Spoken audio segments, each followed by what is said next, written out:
Welcome to episode 11 of the Push Podcast. I'm Steve Machine Curran. Mad start. Kevin Big Daddy Allwood. And today we have our very special guest. Very special guest. We are very happy and excited to announce the Fat Red, Jordan Bottom Weather. Yeah. The fattest of Reds. I'll have Fattest of Reds. Jordan. Welcome. Thanks, Welcome, guys. Push, Thank brother. you. Thank you. It's an honour to be here. Been looking forward to this all week.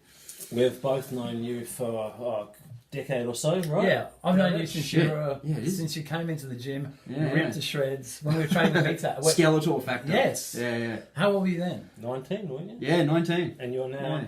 Yeah. 29. So yeah, 10 decade. years. Yeah. Shit. Time flies when you're having fun. Yeah.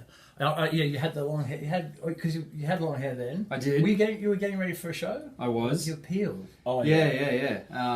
And we started training with meat axe. Yeah, that's right. Actually, so we're talking about City Gym 10 years ago. Yes. And at first you were training by yourself. Correct. That's right. Yeah. Right. I was training with Richard, That's right.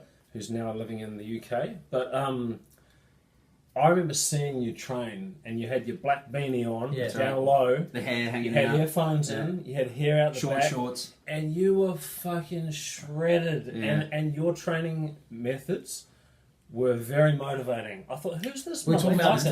today. Who's this guy? On a He's mission. young kid. He's a young kid, right? And he is smashing it. And you would push for your last rep. Sometimes your last rep would take at least 10 seconds to get out. Yeah. Right?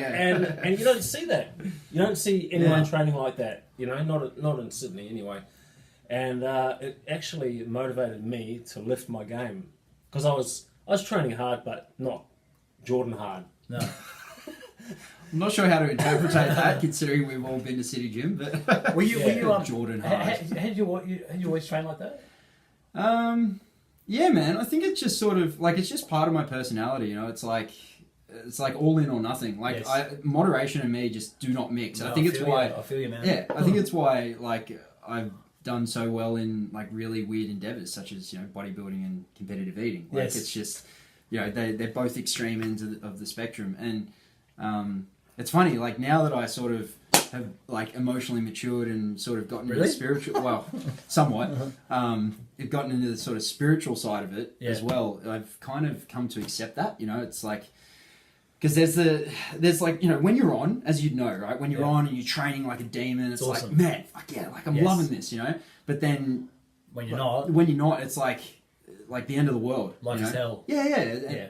And I used to think like, man, this sucks. Like, why can't I just have this sense of balance, and all that? And then recently I came to realize like that is my definition of balance. Like going ham and just loving every minute of it, but then like appreciating the times when I'm like just down in the dumps, like just going, what the fuck am I doing? And owning it.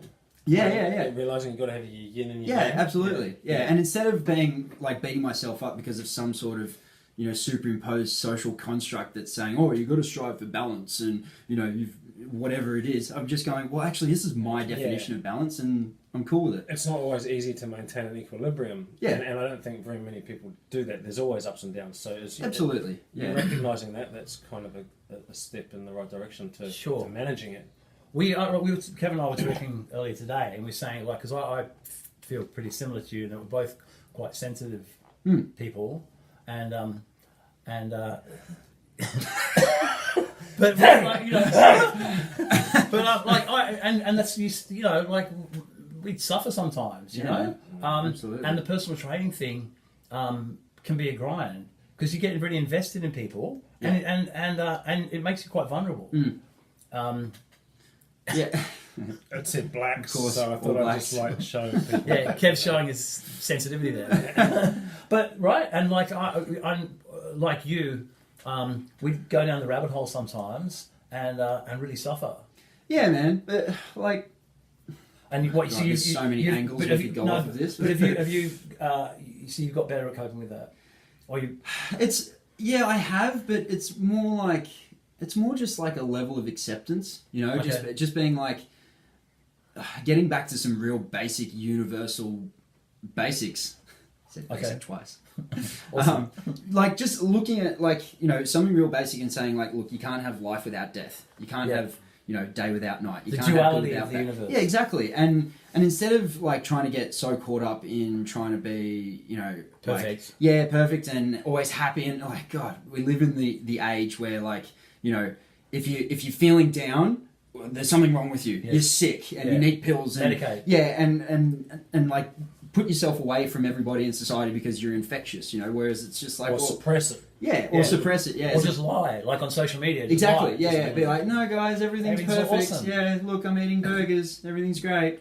Whereas really, it's like, well, no, man, I'm actually going through some shit now. And this is one of the coolest things. Actually, is how I've changed my use of social media and how I've actually adjusted my tact to it, because this is a big thing I find with people, especially in my generation, is that so much of their identity gets caught up in it. Yes. And if they're not careful, if they're not aware enough, they can start to become somebody that they're just not. And when they start to live like differently to that, then that's when they start to feel all this internal angst. But for me, like I know I did that. I did that for a while. When you were doing the big marketing thing. Yeah, exactly. That's what I mean. And I've got to be honest, like those posts, and I love you, bro. Yeah, like, those posts were killing me. Did you read them? 100%. I gave up. No, brew. Brew. They brew. Hey, brew. Brew. They killed me. Yeah, I'm not right, gonna lie, okay. But look, the thing is that It's all learning, right? it is, and I've come to learn that I learn things the hard way, and that's just kind of who I am, I guess. Like I'm kind of stubborn, I guess. So I need to learn things the hard way, and so I went through all that, and because of that, now I've gained probably the biggest valuable life lesson anyone can get from anything, which is the value of perspective. I now which comes back to that whole concept of balance. Like I now know what it was like to be there. Yes. And since I've changed my tact and become a lot more authentic on social media, posting things like burgers and swearing and like just being myself. More you, man. Well, it's more me. Well, now when we see stuff on your Instagram, it's like, man, that's JORDO. Yeah, that's awesome. And exactly. And it's cool. And not only that, but I'm starting to like interact with people from all around the world, right. like who are just messaging me just because they like my stuff, and I'm just like, fuck, this is cool, man. Like I could go to anywhere in the world now and meet up with this person, go and have a feed, go and train with them. Yeah, exactly. It's more satisfying though, isn't it? It's more fulfilling. Yeah, you. absolutely. That's why I like the Push podcast. Yeah. I really look forward to doing absolutely. this. Because we're just us. Yeah, we're not trying to present some fake persona or present an image that's not who we actually are. We're just two dickheads. And the 5 people that listen to us say the same thing. You should get a few more out of this video. So. One of my clients said today, she said the reason she likes it is because it's just you guys. Like she said, she doesn't know Kevin, but she knows me, and she just likes the fact that it's just us. Yeah, real. Yeah. People have said to me. And it's funny because I had 2 people last week see Kev walking around and have stopped and about to go up and go, "Hey Kev," and then they realise they don't know him. Yeah. But they feel like they do because of this. Yeah, yeah. And that's really cool. No, it is cool, man. And actually, I think I've said this to both of you guys. Like it's really cool for me to see, because again, I've seen you both down in the dumps and stuff, and it's really cool for me to see you guys doing something like this, because again, it's almost like our current use of social media is actually helping us to sort of pull away the layers of shit, and we're just sort of going, you know what, I'm over being fake and shit. I'm just gonna do what I want to do. And that's the beauty of it, is that people who resonate with that will naturally follow you, and those are the people who you want to interact with. Yeah, so just do you. Yeah. And it's so good to see both you guys, like, But it's funny, man, because remember we tried to do a podcast about a year ago, right? Yeah. And neither of us. Well, I think there were reasons. Like neither of us were in a particularly good place. Correct. Yeah. And we were both trying to be something we're not. Yeah. Like we both were taking ourselves really seriously. Yeah. And I got some footage of that, and like we were so serious. Yeah. And it's not either of us. Yeah, it's really not, man. Yeah. Yeah, we're a lot better at taking the piss. So you may as well do that, right? 100%. That. Yeah, exactly. Yeah. Get some shirts made and shit, and an online program maybe. The people who put up posts every 5 minutes, every half an hour, and their whole day about what they're doing this, doing that, eating, taking the dog for a walk. Yeah. I just why? Why are you doing that? And I've never thought that that's something I want to do, because it's just not what I would want to do. I don't want to present every 5 minutes of my day to the world. Yeah. And people do that. Yeah, for sure. Is that how they really are, or are they just Well, I think it's bullshit? all searching for validation, you know? Like, would you agree? Look, there's definitely a level of that. I mean, I really enjoy like putting together good stories, and I think I'm pretty good at putting together good stories, especially when it comes to food porn. And you're actually good at editing your little movies that you. Yeah, I think so, and I enjoy it. And it's those? Yeah. Is it on iMovie? You do it, or? Yeah, just on iMovie. God, the bane of my existence. That's so shit. I gotta get iMovie Pro. No, what is it? Speak to Bianca. My daughter is all over it. Oh, really? She uses PicMonkey or something. Yeah, right. I don't know. Okay. Don't know. Speak to your daughter. Yeah, okay, cool. Yeah, she's 10. She knows her shit. Yeah, she's in that generation. So, yeah, right. No, I have not. Awesome. Yeah, okay. How many subscribers she got? Oh, I don't know, probably more than we do. No, but she, it's Bianca Curran. Everybody wants to, actually don't look at it. But some water. Hang on. Suddenly you get all these creepers. Yeah. But it's interesting because that, like you said, that generation. The other day I picked her up from school. She was eating a sandwich in the car, and I said, "Can you just do this on iMovie?" And she goes, and she's eating a sandwich. She goes, "Here, Daddy," and she's eating a sandwich and editing it with one finger on the phone. You know, insane. And goes, "Here." Pretty cool. It is, man, and you've dropped back a bit. Come up a bit, mate. Actually, stay there. Look, it makes us look bigger. No, it is, and like it's actually kind of cool. I went to a seminar the other day with Gary V. You familiar with Gary V? Yeah, Gary I'm a fan, man. He's got a unique tact. Just the aggressiveness. Yeah, which I understand. What I mean? Yeah, 100%. But look, he gets shit done, I guess. Yeah. Or does he? Hashtag. Yeah. Probably. Well, look, man, I think it's like anything and anybody, right? Like there's a message there, and some people resonate with it, some people don't. It's like with the push, or with the fat red. Some people are gonna look at it and be like, "Oh my god, that guy is just what the fuck's he doing? Unfollow or whatever." But one thing that's undeniable is that he knows his shit when it comes to digital media, and one of the things he was talking about is that if you're not the number one currency in today's world is attention. Yes. Right? So if you're not currently working to get your message out to the world, whatever it may be, then you're setting yourself up for doom come the turn of the decade. Because that's the way the world's going. You know what I mean? And as is evidenced with this sort of stuff, Instagram, so getting and it's so funny. I see a lot of kids nowadays as well, like 12, 13, 14, who are literally making thousands of dollars a month with just online programs that are stupid simple to do. Yes. And it's on things like how to have a really good slumber party, for sure. Or how to make an epic statue out of Play-Doh. Or showing their toys off. Exactly. My kids, 9 and 11, watch other kids play with Nerf guns and shit, and they have millions of hits. Millions. Absolutely. It's like... But they keep watching it and making the money. Yeah. Like, stop making these kids money. But on the other end of the scale then, you've got Joe Rogan podcast and a few other people that... Podcasts go for 3 hours. Like you've got this attention span of people that can literally only watch a minute or 2 minutes, and then the other end you've got podcasts that go for 3 hours that people are really invested in and get again millions of hits as well. Yeah. It's interesting that both formats have succeeded. If they're engaging, will be successful. Yeah. I guess it depends on your level of influence in your target market. Like people like Joe Rogan, obviously he's really into delving down into those rabbit holes and getting in touch with your third eye and interviewing some really fucking fascinating characters. Yes. People who have genuine influence. And also... But also then just his mates. Like, he'll go from interviewing, Elon Musk to some fighter, Yeah, correct. Or then a comedian. A wide variety of people. Yeah. Tyson, whatever his name is, that DeGrasse. Neil Tyson. Neil Tyson. The astrophysiologist. Neil deGrasse Tyson. That's the one. Yeah. Whatever, 3 names. Same in any order. 3 first names as a whole name. It's a black guy that's smarter than all 3 of us. That's hard. Now, so when did the eating thing start, man? You've always been a big eater. I'll tell you what. What was it about? I know, because I went on one after I competed, which was 2012. You were a fan of the buffet food at the casino. Right? Still am. Right. Is that what sort of where it began? The massive eating in a short period of time? Because I know it's not competition eating. Man, I remember going to a couple of those at the casino. Yeah, and absolutely. Paulie and Giannis and we all just smashed mega amounts of food.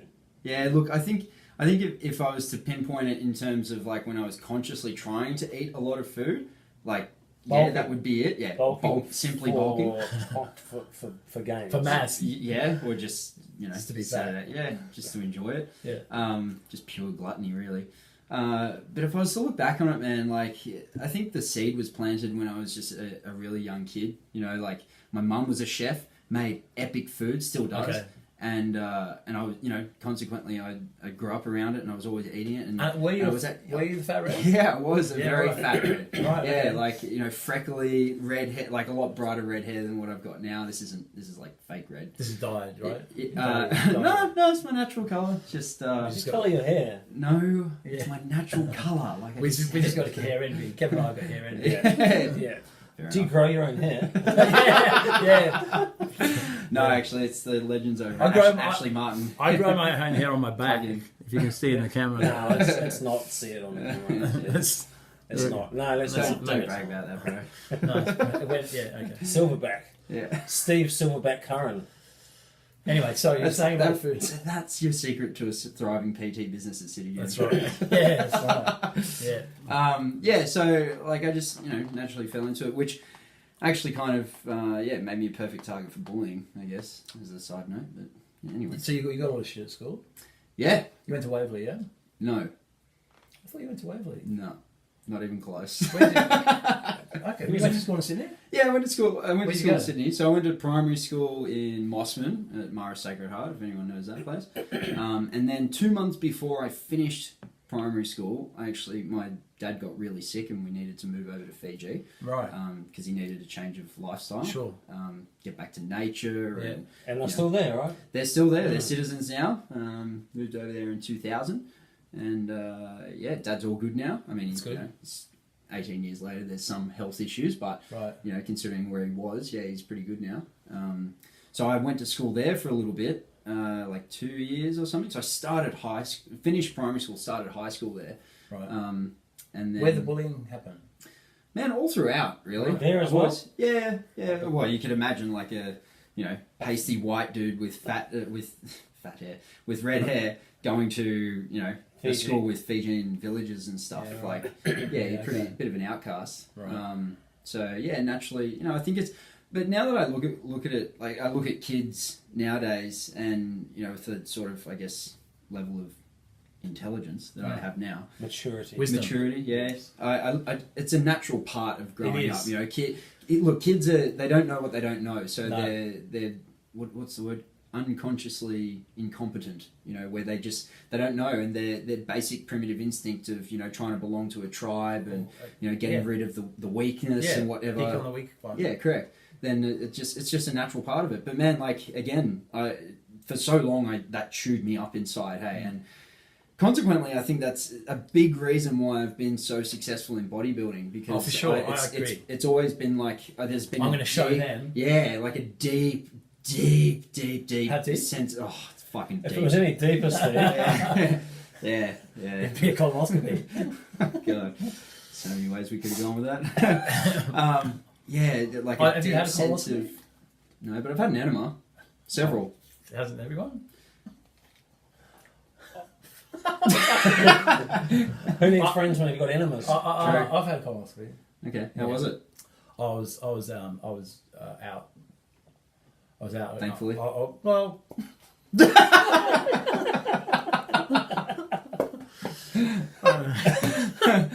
He invited the doctor over on the weekend after.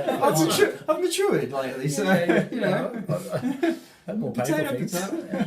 I thoroughly recommend one. If you're getting, you should have one by now, probably. I haven't had one. What would you have it for? To check out my cancer, dad died. My dad died of bowel cancer. Right. Okay. So I've got to get one every few years. Yeah. Right. I suppose I get one every week. Again, to the thriving PT business at City U. He's going to insert a hose by a shower out there. I think that's called a douche. Yes, douching. Yeah. God, that descended very quickly. Actually, that's pretty slow. It usually gets worse a lot earlier than that. Right, okay. 20 minutes in already. Yeah. Okay. So we're talking about going from colonoscopies to eating. So when was your first? When was your first Natural progression? When was your first official eating challenge? Yeah. Like competition. This year? Yeah, it was this year. Oh, actually, well, depends on your definition of challenge. So you got two main types of challenges. One where the restaurant sets it, and it's like a kilo schnitzel, for example. That's a common one. If you can eat it, it's free. Yeah, correct. And they give you dessert for free job as well. I wish.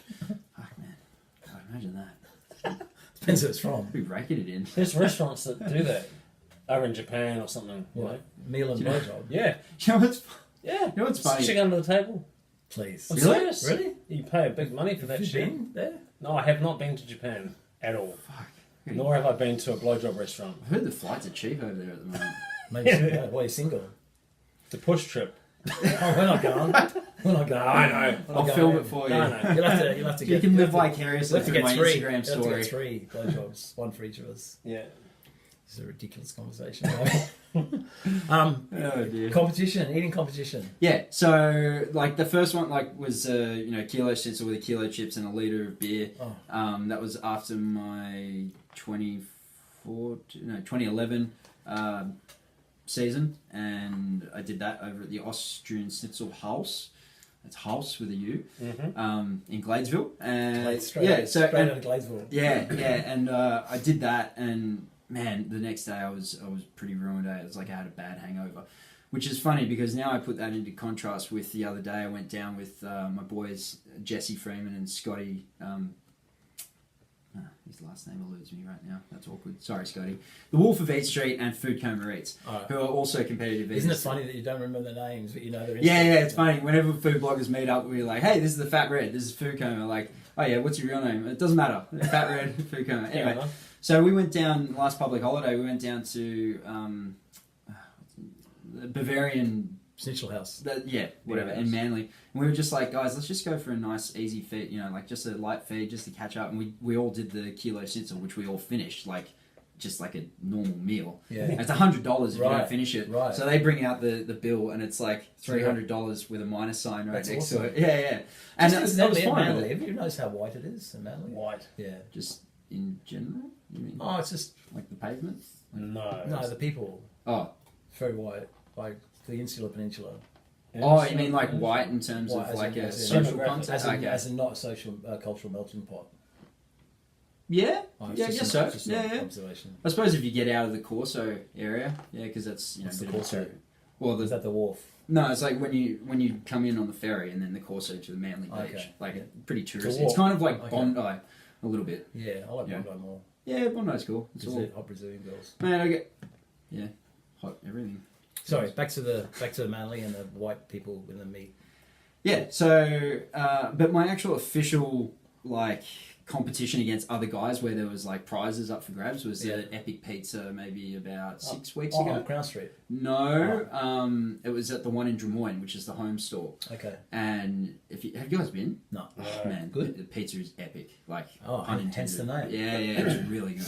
I watched that video, the whole thing. Yeah, right. And you got second to that guy. I right? did, He won yeah. a trip to New York to Yeah, No and this way. is the ironic thing. This is why I'm now getting into it for because I'm like, You can actually win cool shit. yeah, and dude, I can make more money from being a fat shit than from suffering for 12 weeks, covering myself in tan and pulling funny faces on stage wearing basically nothing. But it seems like you Go can, figure. It seems like you can do both. Well, I The can- way you're in good shape. I am. I'm in fucking great shape. Yeah, so I mean that's awesome. Yeah.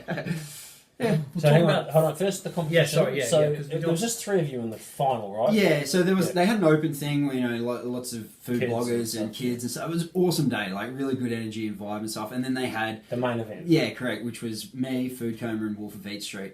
And And you smashed the other guy. yeah, He was way behind. Oh, he still had a quarter of a pizza left when you guys were finishing. He has a thing with cheese. Yeah. Right. Lactose in intolerant. general. Yeah. That's So not good for foodie. What's the Yeah, correct term? What's the correct term? Competitive eater? just eater. Look, there's two kinds of people in the world, right? There are people who eat, and then there are eaters, and we're the latter. Right. Yeah. Do you have would you get into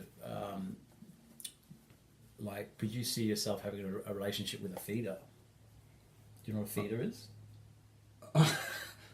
You mean like an actual? Yeah, Someone, I think I know what you're getting at. Someone that gets off Yeah. on fattening up their partner to the point where they're bedridden. Well, that wouldn't happen because Yeah, of the wouldn't- way he structures his food. No, we see. and I don't like being fat. No. Like the second I can't see veins in my legs, I get really self-conscious. What about in your cock? Sorry. Just whip it out and show him. Natural. Jordan? I'm not even mad, eh? I don't know why I Steve, said that. Sorry. what the fuck? Don't give me out. But that You were was thinking it. Oh, bro. Or maybe. double Just entendres really are fine, but that was just blatantly out Oh, there. sorry. Anyway, Yeah. so look, uh, you got second to the guy Sorry, who man. won a trip. The guy who won a trip to New York to enter an eating competition. Trip for two. Trip for A two. trip for two. No, but it wasn't a competition. It's a tour of New York's best pizza spots. Oh wow, that was So, good. dude, Oh, like we're talking like minimum $2,000. at least. At Oh, for sure, least. more. Yeah, absolutely. And Jesse's arguably the best competitive eater in Australia at the moment, and so he's actually going with an open-ended ticket to go over there and then travel around America. And I'm actually, Considering going. I'm trying to save up to go with him because we'd love to like. Go as his compli- plus one. No, he already promised it to somebody else. Oh, so soon. yeah. What do you think of the is there health consequences to eating like this? Absolutely. Well, Man, hang it's on. a sport. Before Like, we get- as funny as it is, it's a sport, right? Before And I we mean, get to you could that- say the same thing about bodybuilding. Like, Oh, for it's a sure. sport, but yeah, it's funny. Before we get to that, you have a technique because, as well as doing these massive feeds, you fast. Yes, don't I you, do. for Yeah. 20 hours. Yeah, for most Roughly. days. Yeah, Yeah, and that's a daily thing. Yeah, pretty So much. you fast all night and all morning, and then into the afternoon, and then you go and do an eating challenge and eat all your calories in like 10 minutes. Yeah, more or less. Right. It depends on what I'm doing. Like if it's a normal day. So have you eaten today? No. What time is it now? So it's like 4:00. Yeah, Half 20, past 20 to 5. Yeah. Right. Yeah, I mean, I've trained and I've had some aminos Right. and creatine and some supplements and Sure. stuff. So do you when you're not doing an eating challenge, you would fit your food for the day into what, 4 hours? Depends on what's happening. So if it's a normal day where I don't have a challenge the next day or whatever, probably more like an hour or two because So is it just one session of eating? yeah, more or less. Yeah. You don't sitting, have one one sitting. and then 3 hours later do another. No, correct. No. One feed. One thing. One yeah, massive Yeah. gorging Yeah. feed a day. And I still get my entire day's calories in that meal. I think that's where a lot of people go wrong with the whole Yes. concept of fasting. They're Yes. like, it means that I can eat whatever I want. Guys, that's not how you do it, right? It's just a way of eating. And I put this to the test when I did my last show, Right. where consequently I turned pro. Yeah. And I was like, you know what, I'm going to put this to the test because I actually enjoy fasting and it allows me to get more shit done if you're busy during the day. Yeah. Not to mention the arduous task of prepping meals and all that sort of food, stuff. yeah. and eating it. You got to eat the each meal Yeah, every 3 hours. there's that too. Pain in the ass. I just found that like by fasting, I was able to get more shit done. Psychologically, I actually felt better. Okay. Um, Clearer, like. Yeah, clearer. My digestion has never been better. Like, Yeah, wow. I Well, that's what I was feel going to ask amazing. you. Like, so that's because that's what This would surprise a lot of people. It surprises me because, but again, I guess I've just done it when I've binged and after a competition or something, and it literally plays havoc with my digestive Yeah. system. Yeah. But is it because of the process of fasting that everything's cleared, and then having this big influx of food doesn't have that effect, or No, again, depends on what sort of food you're eating. So if it's a normal day, I would eat like normal. so you're not eating actual burgers meals. every day? No. Right. It again depends what I'm doing. So like a normal day where I'm just wanting to hit my macros and maintain physique and get my protein and all that sort of stuff. Yeah. It's usually a wide variety of foods. Okay. I'm a big believer in variety. I think the reason why a lot of bodybuilders go mental during prep is because they just stick to the same thing. So sure. they actually miss out on a lot of vital nutrients, minerals, amino acids that are needed for certain brain function. And gut Give health. us the rundown Absolutely. of a meal that you've had, say this week, one of those